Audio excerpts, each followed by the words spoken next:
You're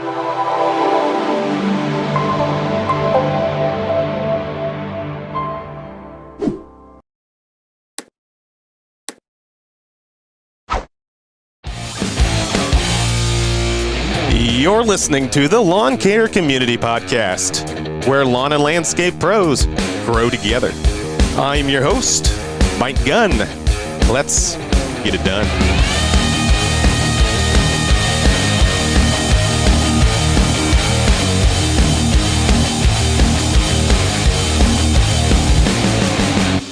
So this lady was driving a blue, 2004, not Traverse, the one before that, Trailblazer.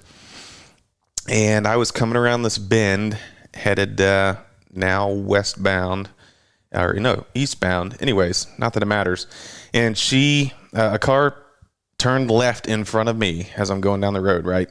And she followed this car. Didn't even take the time to even look to see if I was coming, whatever, just totally was in the zone and didn't even look up. And I hit her head on at about 40, 45 miles per hour because she, as soon as she turned, she was in front of me. It was a head-on collision. This is what it was listed as, labeled as, reported as, whatever. And that was that. The bags deployed. Guys, with just the snap of some fingers, it was done. Unbelievable moment for me. I've been in a car accident early on, like when I was 18, that was my fault, driving stupid, that kind of thing. But this, man, out of nowhere. And the crazy thing is my daughter that day really, really wanted to come with me in the truck because mom was going to the store or doing something, out running some errands, and she wanted to come with me. She's kind of, she's a daddy's girl, likes to be out in the shop, hanging out, working on stuff, unloading trailers, whatever. She doesn't like to miss out on anything I'm doing. She loves to be involved, which I love. But that day, we just on a fly just decided that she wasn't going to go with us, and she was bummed out, whatever. But why? Why did we decide that on the fly? Because I was willing either way just to let her sit in the truck for these quick estimates I was doing. And man, thank God she was not in the truck with me, because all the airbags deployed, and just in the matter of seconds, it was toast. It was crazy. Just driving around this bend, you're just, I'm always hyper aware anyways when I'm driving because people drive like idiots. I don't know if they do where you're at. I'm sure they do. You know what I'm talking about. But where I'm at, with cell phones and radios and passengers, and all the distractions nowadays, it's real easy just to be driving down the road, and 10 minutes into your commute or whatever, you kind of look back and you're like, shoot, I don't even remember the 10 minutes prior to this. We get in that daze where it's just another day out on the road, and it's crazy. And just out of nowhere, man, you just never know. You never truly know when it's just gonna happen. And it did for me. Huge wake up call.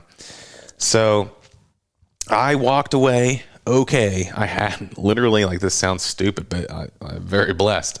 I had a scratch on my pinky. Yeah, my pinky was bleeding, guys. The officers were like, do you need to see a medic? I'm like, dude, my pinky's bleeding. I think I'll survive. So they kept asking me, though, which this is their job. They did a fantastic job. These officers that helped at the scene of the crime, they were just absolutely awesome. And then my other arm, my left arm, I had it up over the steering wheel, right? A lot of you guys probably drive your trucks, kind of one-handed, and kind of, let your arm rest over the horn where the horn is, and also the airbag. That's where mine was. And since I didn't have time to even react to this thing, that's where it was. And the airbag, deployed into my arm and caused some burns on my arm. At the time, I didn't really notice until a couple days later when they really started to kind of, scar over like burns do or whatever. And jump forward just to add this little tidbit. The lady at the body shop later on, she's like, well, you know what those burns are from, don't you? And I'm like, well, yeah, they're from the airbag. Well, that's rocket fuel. That's rocket fuel. I'm like, yeah, lady, I kind of assumed that, but okay, if you say so. Gee, thanks. So I got burned from rocket fuel. So I'm laughing about it now, guys. And honestly, the outcome couldn't have been better and smoother. So jump back now to the accident. So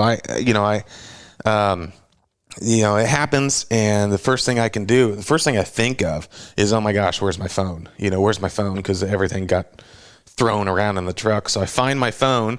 Second thought, and like this is all very vivid, even though it happened so quickly, your adrenaline just sets in immediately. Second thought was, oh shoot, I better get out of the damn truck. Like, what if this thing catches on fire or something? I got to get out of the truck. So then I have to fight the door open, the driver's door. I end up kicking it open because it's all slammed back, from the front end into it. And from the pictures, if you've seen them or do look at them, you can't really tell, but that whole front end of the truck got tweaked. And so I had to slam that door open. And then you've got the side airbag curtain coming down to, get out of your way as you're getting out of the truck. And then I'm out of the truck, and then I look over and I see the other car, and I see the mom. It's the mom and her daughter, and the daughter is like sitting in the passenger seat, just freaking screaming, guys. I mean, screaming, belting, back and forth, head, body motion. And I'm like, oh my God, she's severely hurt. Like something's going on. Like she broke her legs or something. And like this feeling of like guilt immediately sets in. And then the mom gets out, and like we get her daughter out of there or whatever. And the daughter's just fine. It's shock. It's sheer shock, guys. I think she was, I don't know, young teens, 12, 13, somewhere in there. And just sheer shock on her behalf, which understandably so. You just had this big ass white truck hit you. I mean, you're in a Trailblazer or whatever. That's a smaller vehicle than this truck. And, 3/4 ton, white Chevy slams you out of nowhere because mom wasn't paying attention. I'm sorry. We're not going to have any accusations. Anyways, so that's what happened. And then I immediately called Heather, and I told her what was going on, my wife, Heather. And, so she came with the kids, and luckily she was in town, not too far away. And this happened just down the road from her parents' house. So we took, so she took the kids and the baby to her parents' house and came and helped me get all the stuff out of the truck. Cause at this point, the wrecker was showing up, and the entire time the police officers were awesome at taking the reports and everything. I even emailed them afterwards about some questions I had with the insurance and stuff, and they were very responsive, pretty awesome guys. These guys, in my opinion, these officers and stuff, and I won't go down this rabbit hole, but they do not get compensated nearly enough for what the crap they have to put up with nowadays. So I will say that's my viewpoint on that. I'm not going to get political on you. So they were awesome. The first guy to the scene was actually an off-duty firefighter coming home from the gym, and he was the one that called everything in, and he was amazing too, because the dude wasn't even on the clock. He was just doing his good citizen work. So that was amazing. Everything. I couldn't have been more blessed with being able to walk away from it, for one, and the mother and daughter being able to walk away. But just everybody on the scene that day, just people, it brings out a whole different nature in people, So, and then the second phone call I made right after Heather was to my client that I was going to meet with. I was like, look, I'm not going to make it. Kind of can't drive my truck right now. So, which they were very understanding, very like, oh, do you need a ride? Very, very cordial. So that was that day. I was extremely shooken up, extremely just bummed out later in the day, just super bummed out, guys. This was still like a year old at the time truck, like a year and a couple months old.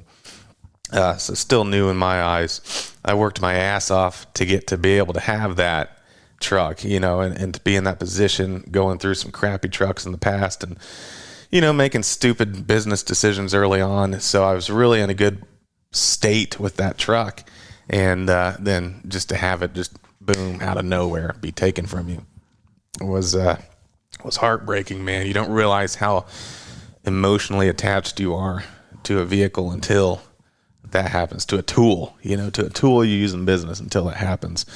So that night I was pretty bummed out and just kind of thinking about everything. And just bummed out, man, because now, we're going into the season, supposed to be all hyped up, ready to go. And then as soon as like that week after that, we were going to start in on our HOAs and mulching and getting, beds cleaned up and all of that. And now, now this is the only truck I have that can haul my dump trailer, my 14-foot, 14,000 pound, whatever capacity dump trailer. And now, now I can't do that. So now what am I going to do? Now we're in this mess, so just totally threw everything off. And then it took about a week for the report to get filed online to where I can even talk to her insurance company, because obviously, like, she admitted fault to the officers, which after reading further on my insurance, you never admit fault in an accident, even if it is absolutely your fault, guys. You let the insurance company take care of that for you. Once they see all the evidence, blah, blah, blah, you never admit fault. But she knew it was her fault. It was her fault. She admitted fault, so that sped things up. But it still took about a week before I was able to get a rental. Actually, it was a week on the money. It wasn't until the following Saturday that I was able to get a rental truck that had to be from an Enterprise, literally 50 minutes from my house, because I had to go to a truck center to get a 3/4 ton truck. It ended up being a Ram truck. So that whole week I'm out, I have the 06, so we were able to tow light, my open trailer, my enclosed trailer, and get some cleanups done, but there was no haul and mulch. And at that time, we were working on this Rip Rap Creek job that was supposed to be done in February, but couldn't be because of the snow. So already we're running extremely behind at this time. And fortunately, the Rip Rap, we had that hauled in with triaxles. That all worked out. It all worked out, guys. That's what I'm saying. But man, it was rough there for a minute, and just a story to share for sure. Finally, that next Saturday, I get a rental truck, and it was a Ram 2500 with the Hemi. And nice truck, guys. Never really realized how much, honestly, like, this is just speaking the truth, like, still missing my 19 at the time. Just still getting over that, because I love that truck. Even though it's just a work truck, I still loved it. Spent a lot of time in that truck, put over 15,000 miles on it in a year, and spent a lot of time in it, right? So a lot of late nights out, in the parking lots plowing snow too. So anyways, getting over that truck, 2 weeks into it, driving this Ram, and then my truck goes to the body shop. They tell me it's going to be like $30,000 to fix it. I'm like, okay, great. I don't care. I'm not paying it. Really not digging the idea of driving around a wrecked truck, because even though you fix it, it's still a wrecked truck, and it's a brand new truck. So it's not like an older vehicle where you're just okay with that. Like, that would be different. This is a new truck to me. And I'm like, man, I don't want to be driving around a wrecked truck, because that's just going to be problems. I got rid of my problem childs to get a new truck, so I wouldn't have problems. I don't want to worry about it. So all that's going on while we're doing cleanups, getting this big job done on the Rip Rap Creek thing, and all this stuff's going on at the same time. But in the meantime, really digging this Ram 2500 with the Hemi. Hated the fuel economy, but the dang power, man, put that 6.0 in my Chevy to shame. So really got me thinking about power. The power I was lacking, and the fact that I was maxing out that 2019 with the 6.0 liter gas in the Chevy. I mean, I was maxing it out whenever I'd fill up the dump trailer, be hauling skid steer and some load, different loads. I'd be maxing it out with a pallet and some of salt in the back, just using that truck to its maximum capacity. And the 2500 Ram had the power. It would, excuse my French here, but it would shit and get. I mean, it would get it. You have a load of mulch, you got a skid steer, and the dump trailer. Dump trailer alone's like 4,000 pounds somewhere in there. It's a heavy dump trailer. And then you get mulch in there, rock, Rip Rap, dirt, full load of dirt. I mean, we had everything in there with this one project. I mean, I had loaded wet clay in there at one time. That Hemi, man, it didn't care whatsoever. It would pull it right along. It would eat the heck out of the fuel, but that comes with that's the nature of the beast. It comes with the territory. You're not looking for miles per gallon when you're hauling with a Hemi 6.4. I mean, that beast would get it. And I tore that truck to hell. I mean, I used that truck. Yes, it was a rental, but no, I didn't want to tear up their truck either, but it was just the time of year where you're using the heck out of your equipment. So it got used and abused. So, but I was really impressed. I really liked all the kind of creature comforts. You know what I'm saying? The things inside, even for a bare bones work truck, had things that Chevy lacked, So it got me thinking outside the box. So I was in the market for a new truck at this point because they then told me that my truck was going to be totaled out, which I was fine with. So I was like, cool, I get to go shop for a new truck on another person's dime. Everything's going to get replaced. This will be fun. Couldn't have been more wrong. We're coming off the pandemic here. We're coming off factories being shut down as far as, manufacturers, and this whole stupid microchip shortage thing. Which I had no idea about any of that because honestly, I don't pay attention to the news because it's too freaking negative lately. So I had no idea of any of that. First lot we pull into literally after leaving the body shop to get the rest of the stuff out of my truck because we had found out the day prior that it was going to be totaled and they would need to tow the truck to wherever they're going to sell it and somebody's going to buy it and make a crap ton of money off it. But that's for, not getting into that. So anyways, we go to a lot that was kind of next door where we got my wife's minivan from, and we pull in. I'm like, where are all the cars? Where are all the trucks? Like, what the heck is going on here? Just getting into it. So, like just getting into shopping. And then we go to another lot, same thing, and another lot, same thing, and another lot, the same damn thing, guys. I'm like, what's going on here? And like, they had certain things. More popular crossover SUVs, whatever, minivans, like Jeeps, like things like that, Traverses, more popular vehicles. They had them, limited, but they had them. So then I got into, then I started finding out after research, every night I'm researching trucks, researching vehicles, and I'm keeping the brand open at this point, guys. I don't care. I'm not brand loyal. I've always been, air quotes here, a Chevy man. That's because I grew up with a father that worked for, he was a mechanic at a Chevy dealership for 30 years before going to work for other guys for another 15 years. It was kind of driven down my throat through the 90s, and early 2000s that Chevy's the way to go. Maybe a few electrical problems here and there, but mechanics wise, that's what you want to go with because all the other ones fall short. Well, now in today's society, computers and all that have more of a game, more of an aspect in the game. And with these chips being shorted, the microchip shortage, that is ever so prevalent. So nowadays, like, it's pretty open and talking to my dad about it, who I weigh, his opinions matter, on my choices of vehicles and stuff because, the older ones, he's the one working on them still. I take him over to Pop's shop and he does, all the little things that needs. Like my '06, the front wheel bearings just went out and once determined, he fixed and blah, blah, blah. So, that's that. So, but, we kind of determined that nowadays anything's pretty good. He's never been a Ford fan, and I had the 2008 Ford 6.4 or 4500, whatever, and it just turned out to be a complete turd. However, if you know anything about the 6.4 engines, the Power Strokes, those were like a turd of an engine. Like, they only made them for a year or two because the DPF and the EGR on them just killed the motors. So they were kind of a fluke thing from Ford. So I was looking at Ford too, even though I've never been a fan of how they look under the hood. You open up the hood and that, whatever's in there, it's just a conglomeration of crap thrown everywhere.